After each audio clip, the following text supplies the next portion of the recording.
All right, movie buffs, today we're diving into the gritty, the grimy, and the controversial.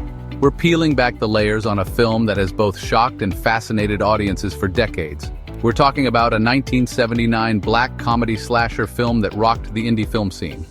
This film is none other than The Driller Killer. Directed by Abel Ferrara, who went by the pseudonym Jimmy Lane, this film is a unique blend of horror and dark humor. Ferrara, known for his gritty and unflinching style, brought a raw energy to the film that was both unsettling and captivating. The plot, simple but intense. Reno Miller, a struggling New York City artist, spirals into madness due to financial pressures and stress. His breaking point?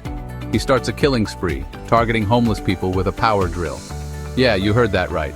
The power drill becomes a symbol of his descent into insanity, a tool of both creation and destruction. The film stars Ferrara himself as Reno Miller, alongside Carolyn Mars, Baby Day, and Harry Schultz. Each actor brings a raw, unpolished performance that adds to the film's gritty realism. It's a low-budget, independent film shot on 16mm. Ferrara used his own Union Square apartment and the surrounding streets as the backdrop, giving it that raw, urban feel. The choice of location and film format lends an authenticity that big-budget films often lack. Now let's talk about what really made Notorious. The VHS cover art in the UK was so graphic it landed the film on the infamous Video Nasties list. This list was a collection of films deemed too obscene or violent for public consumption. It was banned under the Video Recordings Act of 1984. It wasn't until 1999 that a heavily edited version was released, and finally, in 2002, the uncut version saw the light of day.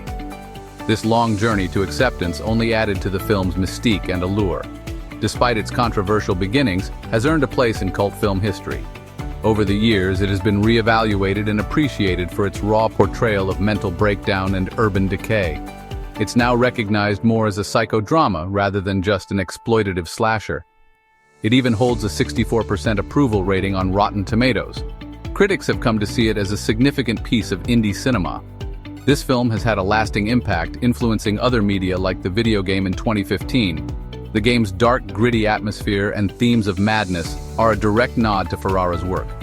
Fast forward to 2016, a re-release by Arrow Films unearthed a pre-release version 5 minutes longer than any seen before, adding more depth to this already complex narrative.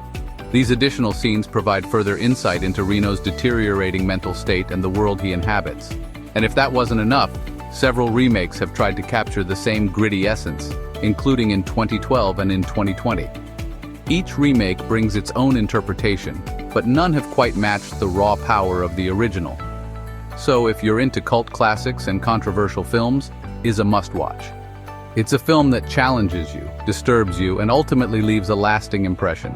It's more than just a slasher. It's a raw, unfiltered glimpse into the descent of madness, all set against the backdrop of late 70s New York City. The film captures the essence of a city and a man on the brink. Thanks for watching, and if you enjoyed this dive into cult film history, don't forget to like, subscribe, and hit that notification bell. Your support helps us bring more hidden gems to light. Until next time, keep exploring those hidden gems. There's a whole world of undiscovered cinema out there waiting for you.